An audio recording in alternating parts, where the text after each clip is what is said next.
Bueno, hoy estamos con el expresidente del Tribunal Constitucional y congresista de la República, excongresista de la República, Carlos Messía, para tratar de entender la situación desde el punto de vista político y también desde el punto de vista constitucional. Doctor Messía, ¿cómo está? Muy buenas noches. Gracias, Omar, por la invitación. Muchas gracias. Muchas gracias a usted. Quería empezar a ver con la situación, lo que genera esta decisión del Poder Judicial de sentenciar al congresista y miembro de la mesa directiva, al congresista Wilmer Helera, a 6 años por el delito de colusión. Una sentencia de este tipo, con los cambios normativos que ya han habido, ¿qué genera de manera inmediata? Porque entiendo que él ya no tiene ningún tipo de protección. Bueno, a eso creo que hay que aunar las declaraciones infelices que tuvo, ¿no es cierto? Un desliz propio de, digamos, una concepción ideológica que lo llevó digamos, a esta crisis. Lo que queda es, desde mi punto de vista, es que el Congreso, a través de la Comisión de Ética, y creo yo, por medio de la institución del desafuero, debe levantarle el fuero para que el Poder Judicial proceda como debe ser. Pero ¿no? en este caso, él tiene todavía protección, porque entiendo que con los cambios normativos que se hicieron hace algunos años y al tratarse de un delito que no tiene que ver con la función política, Así es. el Congreso podría, perdón, el Poder Judicial podría simplemente ordenar la captura. Así es, porque se trata de un delito común que él no lo ha cometido cuando tenía el cargo de congresista, sino que es anterior. De manera que lo que pasa es que, y además ha sido levantada la llamada inmunidad parlamentaria, o sea, no hay prohibición de arresto. Pero cuando yo hacía la reflexión sobre qué es lo que tiene que hacer el Congreso lo que tiene que hacer en alguna medida es deslindar, ¿no es cierto?, que dé el gesto político y además desde un punto de vista moral y decir, bueno, un ratito, el Congreso es una institución formado por hombres alrededor de una idea, la división de los poderes, la democracia, los derechos humanos, en fin, todo lo que entendemos por institucionalidad, pero esta persona, ¿no es cierto?, debe ser apartada del cargo, no esperar al Poder Judicial, sino tomar una propia iniciativa, porque si no, en cualquier momento esto va a seguir destruyéndose. Las instituciones cada vez se parecen más a Venezuela. Es decir, hay un trabajo, además del plano judicial, que va a seguir su curso en el caso del congresista Wilmer Helera, que entendemos tiene que ir a prisión debido a esto. ¿Ya hay una sentencia en primera instancia o él quizá pueda apelar y no ir a prisión a partir de esto? Esta es una decisión que tendrá que tomarle el juez, ¿no? El juez decidirá. No he tenido la posibilidad de leer la sentencia condenatoria de primera instancia. Él seguramente va a apelar, irá a segunda instancia, pero no sabemos si el juez ha declarado la detención inmediata, ¿no? O si es que todavía sigue bajo, digamos, comparecencia restringida. Sin embargo, hay, digamos, un accionar político que le corresponde al Congreso de la República y esto tendría que pasar por un desafuero en la Comisión de Ética en el Pleno del Congreso. Es un desafuero, definitivamente, es un desafuero. O sea, el Congreso tiene que tomar la decisión en el Pleno del Congreso, ¿no es cierto?, y decir que la persona ha sido suspendida en el ejercicio del cargo hasta que, digamos, aclara su situación jurídica en el Poder Judicial. Y ahora, para no salir de esta figura, en el caso incluso más grave del congresista Freddy Díaz, pertenecía a la bancada de Alianza para el Progreso, él es acusado de violación sexual. La trabajadora del Congreso que lo acusa fue de inmediato, ni bien se percató que había sido dopada y vejada, acudió a las autoridades, pasó por médico legista, todo indica que fue agredida sexualmente. Pero ayer conversábamos con la presidenta de la Comisión de Ética, Carol Paredes, y nos decía que, bueno, que hay un proceso, hay un procedimiento que puede tardar entre 2 a 3 meses. Y yo le preguntaba aquí, pero ¿van a tener a un hombre acusado de violación sexual en el Congreso de la República por 2 o 3 meses? Y que a mí me parece que la respuesta de la congresista Paredes lo que demuestra es justamente la inexperiencia de quienes han llegado al Parlamento. Ante situaciones como esta, una institución como es el Congreso de la República, debe deslindar inmediatamente. Eso no debe pasar ni siquiera por la Comisión de Ética. Eso también tiene que ser una decisión tomada en el Pleno el primer día que sesione los 130 parlamentarios. De manera que hablar del debido proceso y todas esas cosas no caben ante esta situación. Lo único que cabe es levantar el fuero del congresista para que pueda defenderse en el Poder Judicial. El hecho de que ya no exista la inmunidad parlamentaria no quita, ¿no es cierto?, la posibilidad de que el Congreso de la República siente el precedente de que ante estas situaciones no es posible tener ningún tipo de miramiento, ¿no? Es decir, doctor Mesías, si se quisiera, si hubiese voluntad política, sí podrían expulsar a esta persona de manera inmediata del Congreso de la República. Claro que sí, hay antecedentes. ¿Se acuerda usted de Comepollo? Comepollo, claro. Comepollo fue inmediatamente expectorado al Congreso y yo recuerdo que, si no me equivoco, esto fue en el año 1990, un congresista en el Cusco disparó a una persona en la calle, infraganti, y en ese momento quien era presidente del Senado y como presidente del Senado, presidente del Congreso porque le correspondía, Enrique Bernales, sin ningún tipo sin esperar nada, reunió al Parlamento, levantó el fuero y lo puso a disposición del Poder Judicial. Perdóname, eso es lo que tiene que pasar ahora. Esta denuncia se conoció el 27 de julio. Así es. Ojo, ya estamos martes, ¿verdad? ¿Ya cuánto ha pasado? ¿Cuánto tiempo? Y no se ha hecho absolutamente nada. Es que aquí me parece que hay un problema. Primero, la inexperiencia que los lleva a actuar de un modo demasiado lento, y por otro lado creo que está el problema de que los congresistas están ahora un poco distraídos con la composición de las comisiones, que es en alguna medida el reparto del poder, ¿no?, la distribución del poder entre las distintas bancadas.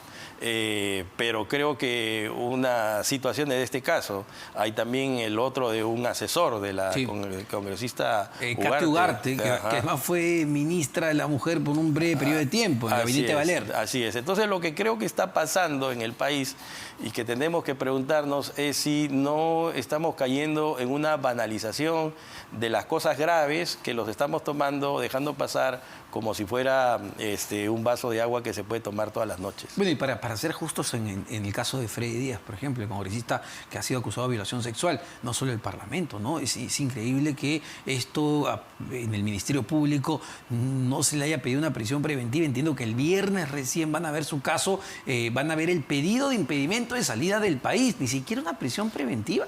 Bueno, ese es también el problema, es que las prisiones preventivas las da el juez. Y entiendo que lo que está pasando acá es que hay que distinguir la cuestión política de la cuestión jurídica, ¿no? La cuestión política es inmediata, hay que actuar y listo, se acabó, ¿no es cierto? Pero en el tema del Ministerio Público y del Poder Judicial, entiendo yo que lo que está necesitando la Fiscalía es el resultado de las pruebas del médico legal. Con esas pruebas que le puede entregar el médico legista o el médico legal, él se dirige al juez y el juez es el que tiene que autorizar la medida preventiva, no es el Ministerio Público. Pero, a ver, esto, dado la situación en la que ocurrió, la víctima denuncia el hecho, apenas se dio cuenta que había sido dopada, fue al Ministerio Público, lo que no se debió hacer era que la policía lo empiece a buscar. Bueno, sí, claro, no ha habido un buen tiempo y además después se presentó.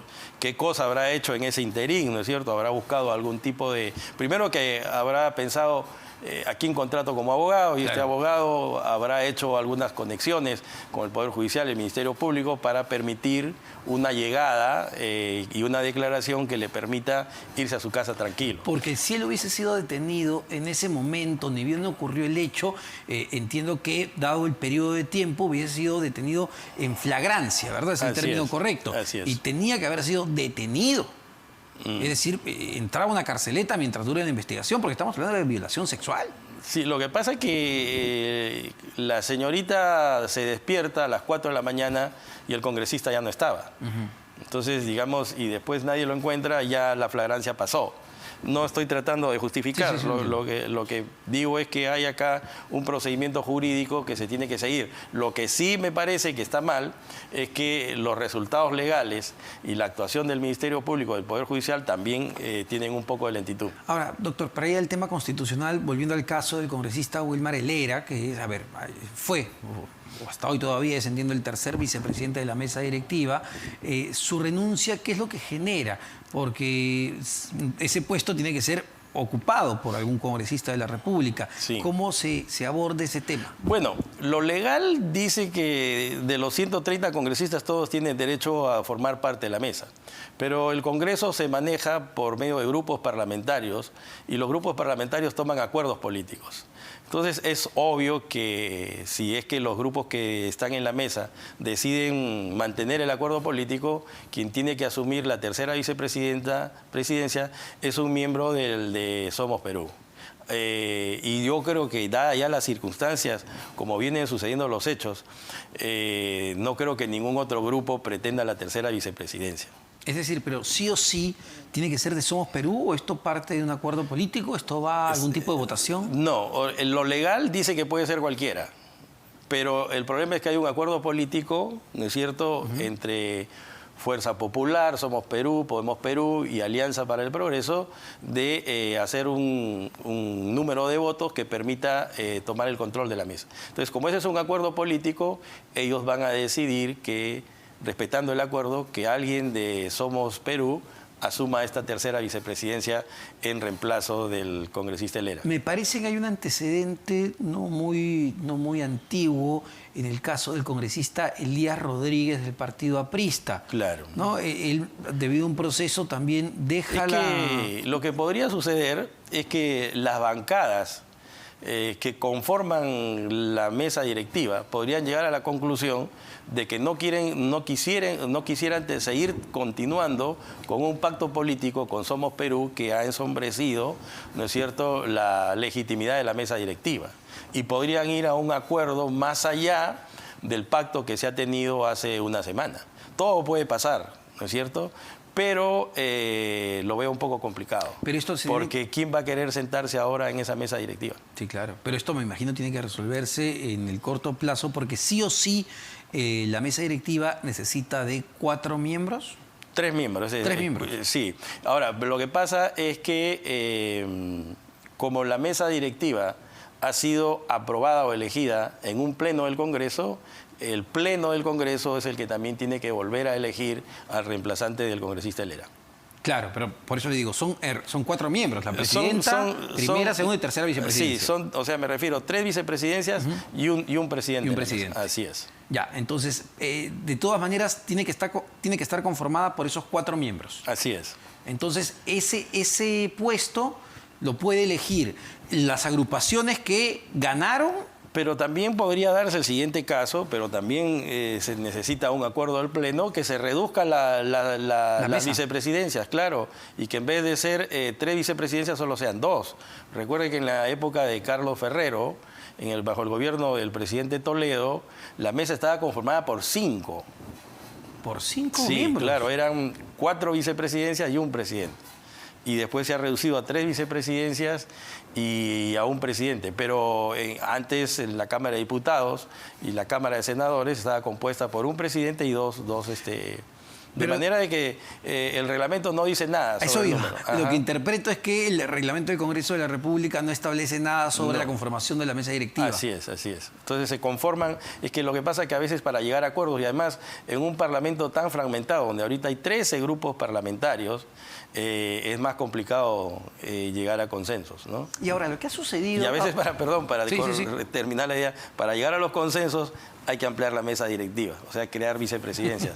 Pero en este caso quizá lo más razonable de cara a la población y a una mejor mirada de la población hacia el Parlamento, lo aconsejable quizás sería reducir esa vicepresidencia y que queden 2 nomás. Y ahora, otro tema clave que hemos visto el día de hoy, porque justamente el Parlamento ha estado muy movido, porque, y usted lo señalaba, ¿no? Están concentrados en la repartición del poder, que se traduce en quién preside qué comisión. Y hay comisiones, y usted lo sabe muy bien, que son Claro. más importantes que otras comisiones. Así es, claro. Lo que ha ocurrido, por ejemplo, que salga el vocero de la bancada del bloque magisterial y digan que a él no le dijeron nada, no les consultaron, les han dado las 2 comisiones de comercio exterior y no sé cuál otra además. ¿Esto es una práctica normal? Es decir, ¿no se debería llegar a ciertos consensos, a ciertos acuerdos? Sí, lo que sucede es que un Congreso tiene que trabajar y funcionar bajo la lógica de los grupos parlamentarios. Porque si no hubieran grupos parlamentarios, esto sería un pandemonio, porque 130 con autonomía sería prácticamente imposible. Entonces, los grupos parlamentarios toman acuerdos que lo llevan a la Junta de Portavoces. Entonces, es probable que lo que ha pasado aquí es que los grupos mayoritarios, ¿no es cierto? Estamos hablando de Fuerza Popular, Renovación Popular, Alianza para el Progreso, Avanza País, etcétera, y Acción Popular, toman los acuerdos en la Junta de Portavoces, ¿no es cierto?, donde votan los grupos pequeños y entonces ellos deciden cómo se reparten las comisiones. Y lo que queda es para los grupos pequeños. Doctor, le pido unos instantes. Sí, bueno. A ver, tenemos un comunicado justo de lo que venimos hablando de Somos Perú. Ahí está, que señala lo siguiente sobre la renuncia de Wilmar Helera a la mesa directiva, la tercera vicepresidencia.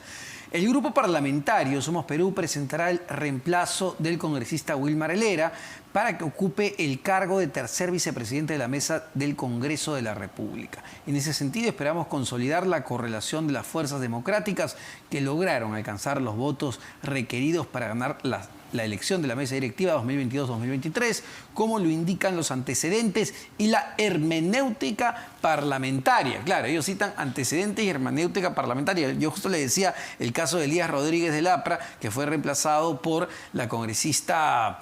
Ay, se me acaba de ir... Luciana León, por la congresista Luciana León en su momento. Es que a veces la realidad, la fuerza normativa de lo fáctico pasa por encima de la hermenéutica y el derecho parlamentario. Y eso es lo que puede pasar. Porque yo, por ejemplo, creo que nadie va a estar ahora dispuesto a sentarse en esa mesa directiva, ¿no? O sea, digamos, no va a quedar otra que tenga que ir quizás, o se cierra la tercera vicepresidencia o va a tener que seguir ahí Somos Perú. Pero no creo que ningún otro grupo parlamentario vaya a querer sentarse en esa directiva que ha quedado un poco cuestionada, lamentablemente, cuando recién empieza su periodo, ¿no? A ver, y en el balance general, ¿no?, de todo lo que hemos hablado, justamente de las disputas que hay por los grupos de trabajo, ¿cómo queda el Parlamento a nivel de institución y a nivel de alianzas? Porque lo que vamos viendo es fragmentación y no sé si eso termina debilitando este poder del Estado frente a otro poder que está sumamente cuestionado. Yo creo que sí. Lo que pasa es que somos un sistema presidencial donde la figura del presidente cuenta mucho. Nuestra política es antropomórfica, ¿no? Gira alrededor, el sol, este sistema solar político gira alrededor del presidente de la República y el Congreso, lamentablemente, aun cuando se diga que es el primer poder del Estado, no deja de ser un satélite junto con el Poder Judicial, el Tribunal Constitucional, el Ministerio Público, que también cuentan. Pero yo creo que el problema no es estas interpretaciones que a veces hacemos los constitucionalistas, que si solo son elecciones parlamentarias o generales, si es que se cae el presidente de la República, yo creo que en este sistema político antropomórfico se cae el presidente, se cae todo el régimen, todo el sistema. Y eso, ahí no hay posibilidad de que la Constitución pueda decir algo, ¿no? Sí, pues, y lo hemos visto ya en el pasado, Así además, es. ¿no? Muchísimas gracias, doctor. Gracias, Messía. Carlos Messía, abogado constitucionalista, expresidente del Tribunal Constitucional, congresista del